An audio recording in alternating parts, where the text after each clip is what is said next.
Out in the swamplands of Florida, a legend wasn't just born, it was forged in fire. This is the story of a community built on a dream, tested by fear, and ultimately consumed by a world that just couldn't let it be. This is the story of San Aurelio.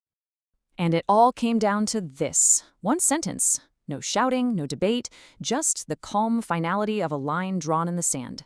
Some things, it turns out, are not up for negotiation. So how did the world answer? Not with words, you can bet on that.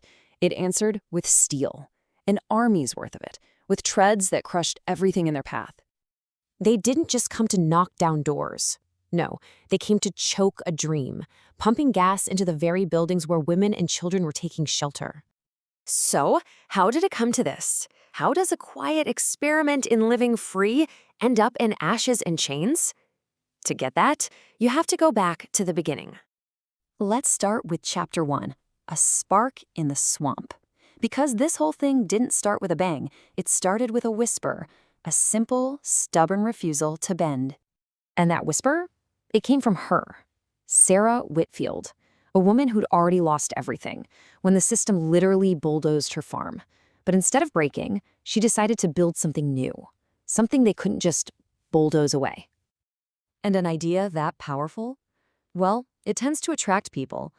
In some dusty, forgotten bar, over cheap beer, a crazy, impossible idea started to take root. A place to be truly free. And she wasn't alone for long. Which brings us to them, the dreamers, the founders. We're talking about the outcasts, the visionaries, the builders. Each of them was drawn to this flame for their own reasons, but they all came together for one single, defiant dream.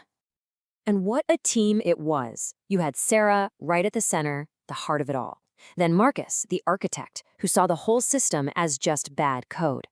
Gabo, the voice, who knew firsthand what tyranny looked like. Ethan, the guardian, a vet who just wanted a piece of ground to call his own. And Jack, the prophet, basically, who was just waiting for the rest of the world to see the writing on the wall. Next up, the Eyes of Power and the Rising Storm. Because while they were out there building a new world piece by piece, they weren't invisible. Oh no, the outside world was watching, and it really, really didn't like what it was seeing.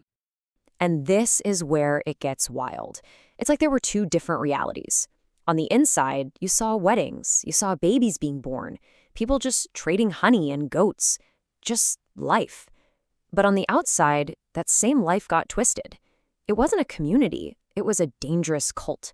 It wasn't barter, it was a shadow economy. Neighbors helping each other? Nope, that's a stockpiled arsenal. And from there, it just kept escalating. Year 1, a random traffic stop miles away gets spun in the news as a paramilitary ambush.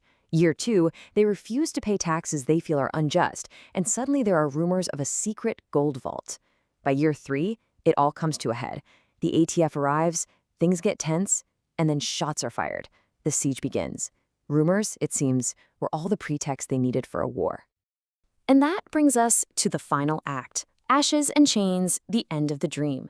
The dream they built in the Florida sun was about to end in smoke and fire. This wasn't a negotiation. It was an annihilation. I mean, listen to that. Gabe O in the final talks just lays it out so clearly. A simple truth spoken to an army. They were holding their ground, and you know what? Their main weapon wasn't an arsenal, it was conviction. So they aimed right for the heart, the old post office. It wasn't a fortress, it was a shelter for women and children. And it turns out no amount of conviction can stand up to that much steel. For the few who survived, the ones dragged from the smoke, the fight wasn't over. Not by a long shot. A new battle just began, this time in chains. And these charges weren't about justice. They were about making an example out of them. So the town is gone. The people are dead, imprisoned, or scattered to the winds. But the story? The story endures. The echoes of what happened there are still ringing out today. Because San Aurelio just stopped being a place on a map. It became a symbol. For some, it's a warning. For others, a banner. It's a word that now carries the full weight of everything that was lost. And all of it leaves us with one single haunting question. A ghost that still walks through those ruins. In a world of ever-watching eyes, could it all happen again? San Aurelio. We're going to tell the full story. We're breaking it all down in the definitive explainer. Coming soon